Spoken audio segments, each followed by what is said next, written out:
Selamat pagi, Bapak, Ibu, Saudara-saudari sekalian, apa kabar?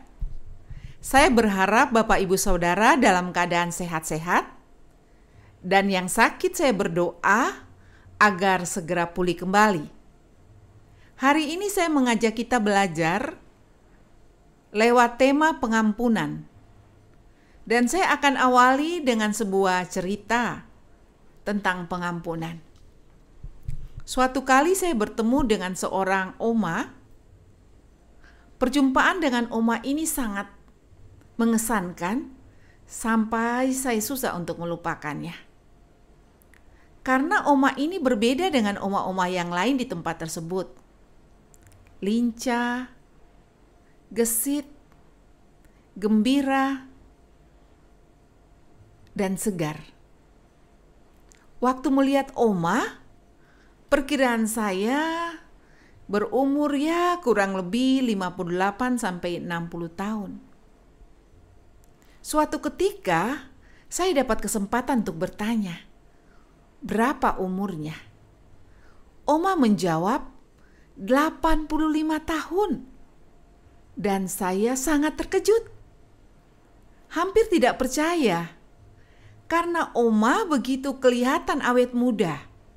Jauh dari usia kronologisnya. Saya pun membatin, bagaimana caranya bisa kuat, sehat, segar dalam usia lanjut. Dengan antusias saya bertanya kepada Oma, "Oma, apa resep awet muda, Mah?" Oma berkata begini kepada saya orangnya santai. Tidak suka menyimpan kemarahan atau menumpuk dendam.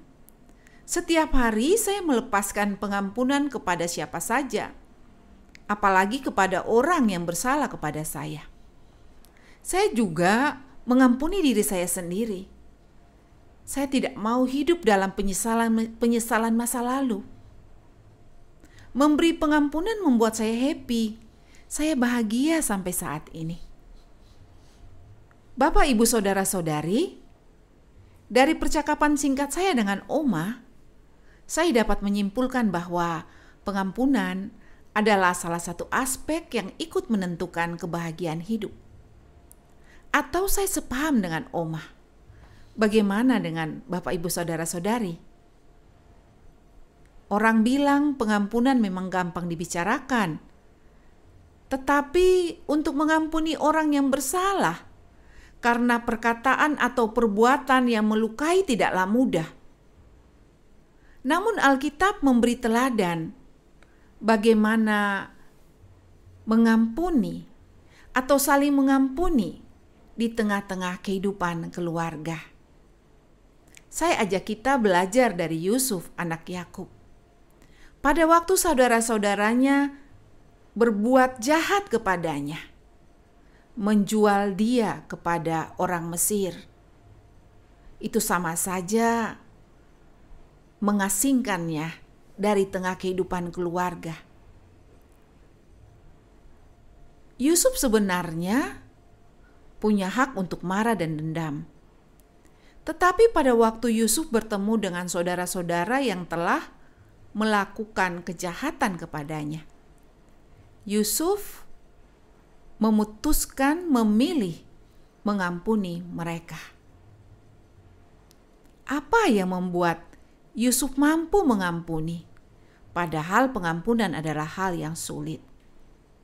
Jawabannya bisa Bapak, Ibu, Saudara baca dalam Kejadian pasal 45 ayat 4 sampai 8. Tapi pagi ini saya akan membacakan fokus di ayat 8a yang berbunyi, "Jadi bukanlah kamu yang telah menyuruh aku ke sini, tetapi Allah." Yusuf sebagai manusia bisa saja dendam dan marah. Tetapi Yusuf tidak melakukannya. Yusuf memiliki kekuatan besar dari Allah untuk mengampuni saudara-saudaranya. Pada waktu Yusuf melihat kuasa Tuhan di balik kisah hidupnya, Yusuf berkata bahwa Tuhanlah yang membawanya di dalam setiap kehidupannya. Dalam bulan keluarga ini, mari kita belajar seperti Yusuf, memperbaiki relasi lewat mengampuni. Karena Tuhan telah terlebih dahulu mengampuni kita. Marilah kita mengalami kuasa-Nya. Tuhan memberkati kita.